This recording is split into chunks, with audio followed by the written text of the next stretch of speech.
So I have a theory that people are hungry for stories, and they're hungry for things that are more casual and human these days and authentic. And so on this channel, I'm going to be doing a lot of that in terms of style as I approach both my podcasts and the more casual videos. So one thing I thought might be of interest is just sharing my story. I'm going to do it in a few parts and then use that as a takeoff point to discuss things about culture and art and the life of the artist. And that's going to be both for people who are interested in the life of the artist, but also artists themselves. So I hope this can be a home for all of you here today. And maybe a bit of something fresh in a world that is so constructed and covered with slick branding and all of that. I think we can do something better and more human here. So something that's really interesting about my story is that my mom says I sang before I talked.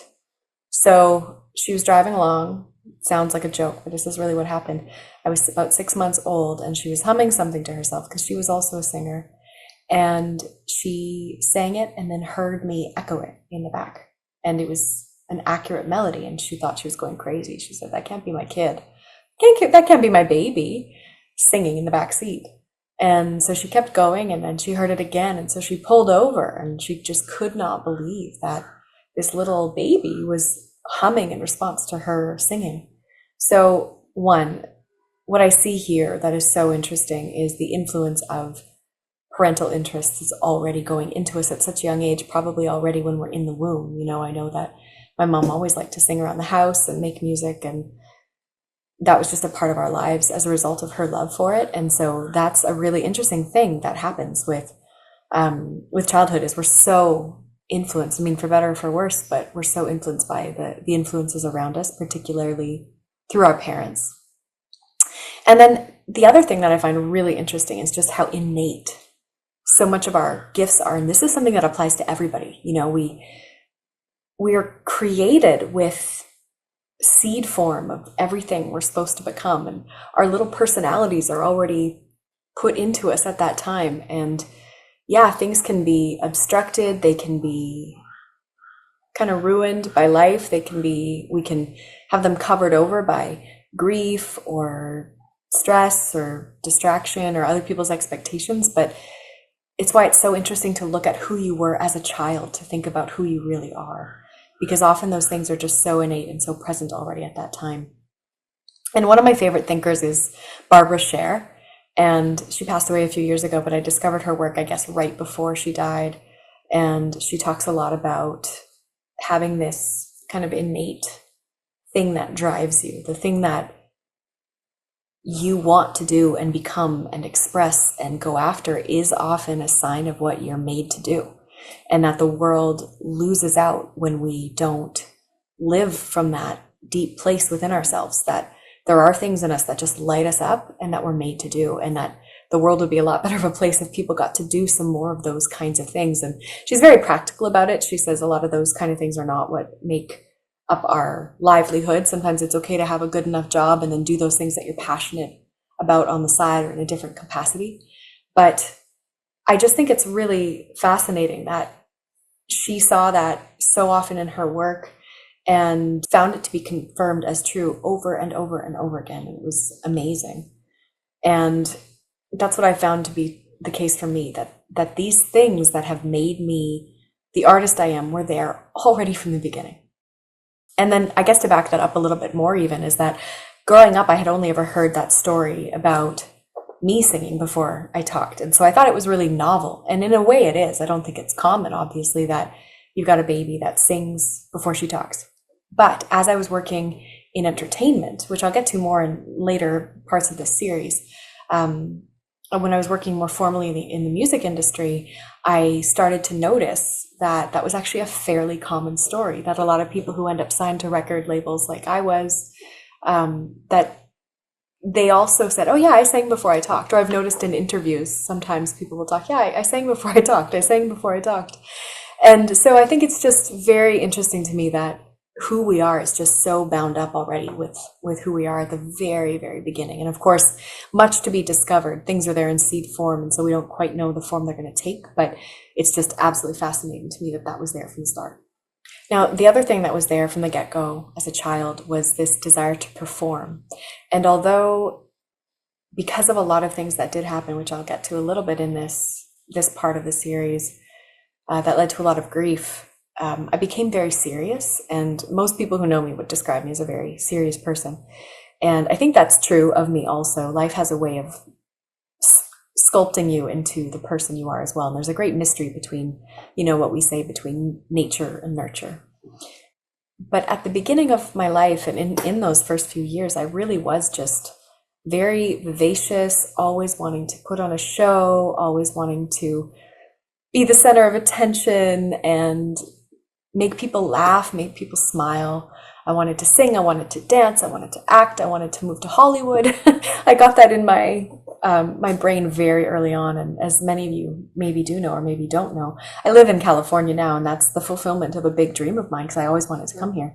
But from early on, I just wanted to be a star. I wanted to be in front of people, and I think a lot of that, which I don't think is completely inaccurate, a lot of that can come from various insecurities that come onto us throughout life, like wanting to be somebody important that people value and they see. And, I think that can be a big battle for a lot of people who are either drawn to working in entertainment or who even do work in entertainment. We see that a lot. I think you see these very interesting patterns that I can see kind of a mile away that make me quite sad that so many people are driven by that kind of insatiable need to be seen. So it's a real thing. But I think a lot of it too is just that when you have this innate awareness that you have something in you to give that's meant for other people.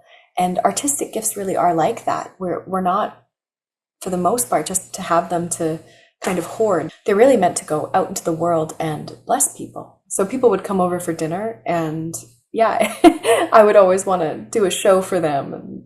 And I remember in grade 1, grade 2, I asked my teacher if I could do a show, and I had no plan whatsoever. I just wanted to show up and do it. So it was really silly, and it didn't go over even that well. But I just remember desperately wanting to make people laugh and entertain them. I remember too, as a kid, that because I was so fascinated by Hollywood, that I asked my mom to let me dress up and then take pictures of me. So, smearing a bunch of bright red lipstick on and a hat and these gloves. And, I'm so grateful she came along with that crazy idea of mine, because I still remember it. I remember just that was so special. And it just spoke to that, just how deep that desire was to be a part of what I saw was just so beautiful and exciting. So I'll always remember that. And as life developed, I did get a lot more serious. I actually had 2 sisters in my immediate family. My 2 sisters had a really rare genetic disease. And so from the age of 2, my childhood began to be very clouded by grief, by the coming grief, by the stress of being in and out of the hospital and all the tests, and even my mother having to be away for some of that when I was really young. And that is also an interesting takeoff point, just to think about how we become who we become. That the reality is this kind of simple little girl who just really liked people and performing. I found at a pretty early age already having that simplicity and joy hampered by grief and by just the reality of the harsh reality of life, of the reality of death. So by the time I was 8, my oldest sister had passed away, and my other sister passed away 2 years later. And it completely marked me. And so I was always highly creative, always very imaginative, very in my head. I always did really well in school, but I also always had a very messy desk. And some of that, I'm sure, is an expression of just the stress of what I was trying to navigate with my sisters and things going on at home. But I also I've just always had such an active mind, I've always been so preoccupied by the life of the mind and the heart, just feeling very intensely, thinking very intensely about reality, about people, about the things around me, about flowers, about everything. I just was so enamored by the reality of existence, both in the hard ways and the beautiful ways. And so I remember, I'm not sure what happened first, but I remember being at the hospital with one of my sisters who it was probably near the end of her life. And there was a child's playroom that we would go kind of spend time in. And I remember writing my first poem. I don't remember what it was. I don't know if I even kept. I just remember being fascinated by words. And I think it came also from this very deep need to express the intensity of the experience that I was having internally, in my heart and in my mind. And I had already been someone who needed to express, even when there wasn't this deep accumulation of grief and stress. And so I remember already at that age, maybe 8 or 9, probably 8, 7 or 8, already wanting to be able to encapsulate my experience via an artistic medium. And initially that was actually just words. And so even though I was naturally singing a lot, I hadn't really developed that gift a whole lot, and certainly hadn't had the idea of marrying it to melody. Although around the same time, I can't remember exactly when, I remember finding my sister's Jewel album. So Jewel Kilcher is this amazing singer-songwriter from the 90s who, for me, was very formative. And her and a lot of those really beautiful female singer-songwriters from that time, so Tracy Chapman, Sarah McLachlan, Holly McNarland, Beth Nielsen Chapman. There are so many, I can't even begin to name them all.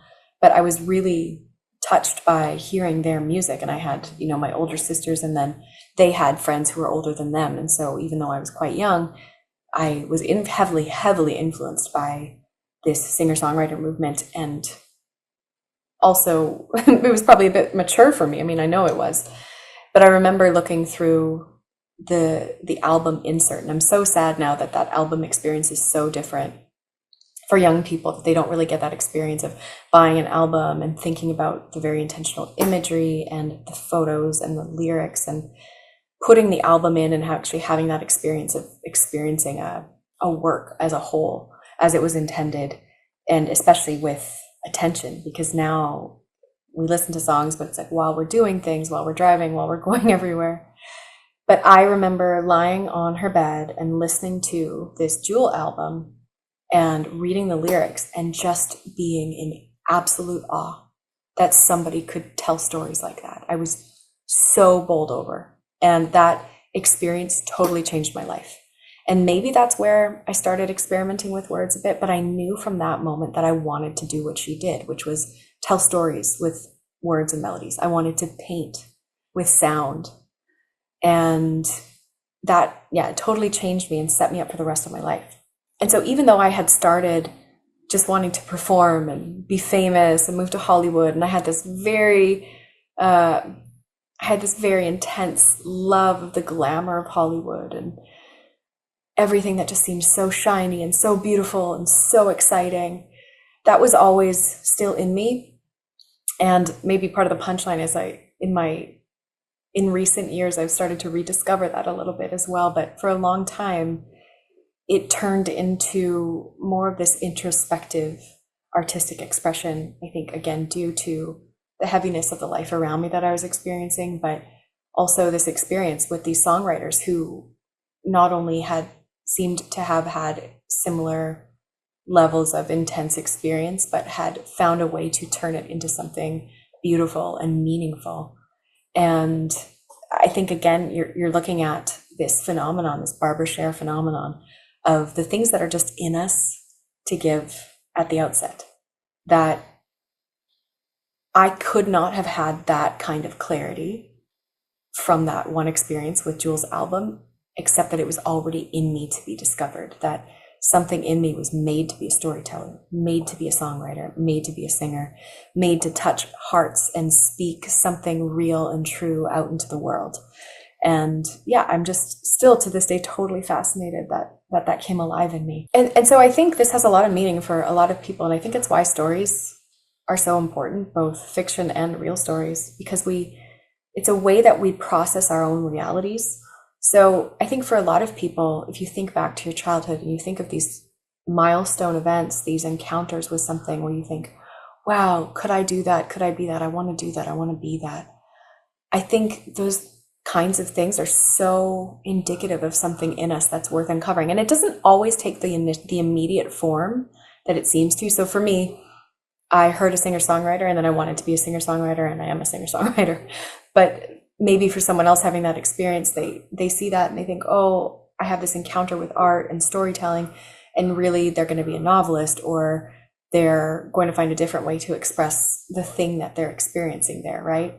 So it's not always a one-to-one, but I do think that those experiences are worth reflecting on and thinking about because they show us some of who we are, and it's so easy to forget who we are. And then the other thing too is just how much our experience of grief and the things swirling around us, especially at that very delicate age, how much it does morph us into who we are. So like I said, I think I was maybe more naturally just a performer. Maybe I would have had a very different experience of my life as an artist. Maybe I would have just always wanted to do pop music like I finally arrived at in the last few years. Maybe I just would have always wanted to do that, and I would have skipped this whole melancholic folk singer phase that basically expresses who I think is most me now. And so you've got all these different experiences that come your way that really do form who you are.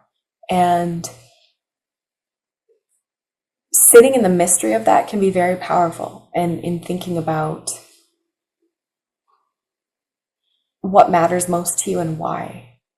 And then from a more spiritual perspective, because my faith is something that's really important to me, and is that I see so much of our experience, both who we are innately plus the things we experience, as all part of God's design for us, that it can all be used as raw material to become what we're meant to be. And I've just always been so fascinated by that. Something else that was really key to my development as an artist as a child was I got to be a part of this incredible choir, the Saskatoon Children's Choir, directed by the great Phoebe Voights. And it's funny to me because I couldn't know, just because I was so young and I had so little life experience, I couldn't know just how brilliant Phoebe was, and also just how incredible of an opportunity I was being given in this choir, because I'm from a small city in Canada, and we have a great artistic tradition there. And for a small city, especially, it's remarkable, the kind of talent that it draws and sends out. Many people love Joni Mitchell. She's from my hometown. And although I think her influence there is real, I tend to see a lot of her excellence as rooted in the raw material of Saskatchewan and the culture there. There's something there that lends itself to high quality creativity.